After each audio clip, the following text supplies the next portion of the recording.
RC fleet, Axial SCX-10-3 early Bronco.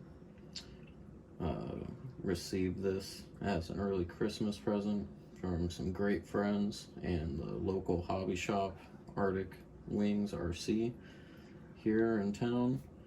And I'm just so excited for once the snow melts to get this in the rocks and start climbing some hills, see what it really does. If you're noticing already, it is a non-portal axle. So now I have the Trailfinder 2, that's a non-portal, but that is a leaf spring, not a 4-link. And then I also have the Trail Runner, which has the independent in the front and a solid non-portal. But this kind of puts it in its own little category. So I'm pretty excited to see how this does. I've already added some scale stuff to it. I figured it was only right. Of course, Stewie in the background found a bag. I love that the door is open, so I took advantage and I went ahead and quick mounted with some twist ties, a scale 3D printed chainsaw on the side. Nice little, you know, trail feature, but also super scale. Put those little pins in there. On the interior, I've already added like a little air freshener up hanging off of where the mirror would go. I would like to get one of those here in the future. I have some scale drinks on the center console. In the back, we got Rotopack 3D printed. Also got that for Christmas. Some 3D printed track mats up in the back here.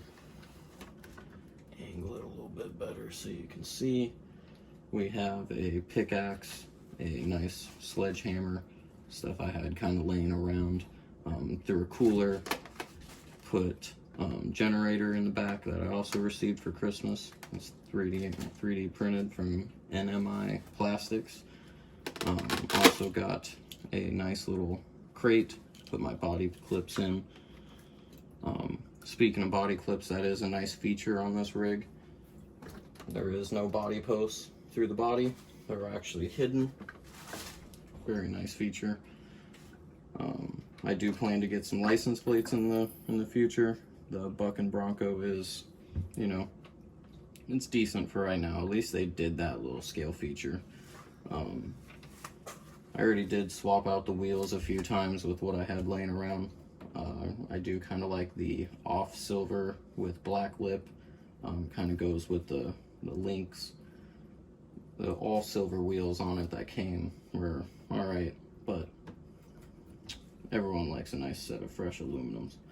I did put the center caps in there, integrated them into the new look, keep the little classic. Other than that, she's pretty stock. I do have some plans in the future. The stock lighting, it comes with some headlights, some marker lights, and in the back, of course, some tail lights. I would like to put a roof bar on it eventually, mount it up onto the rack. I did see Axial has a full 8 LED light bar housing that you can build that mounts into these tabs, which would be pretty interesting to see. But once it comes summer, lighting's not extremely crucial. Definitely more daylight, but right now it's all about as much light as you can get. So yeah, that's the newest rig to the fleet, Axial SCX-10-3. See you guys on the trail.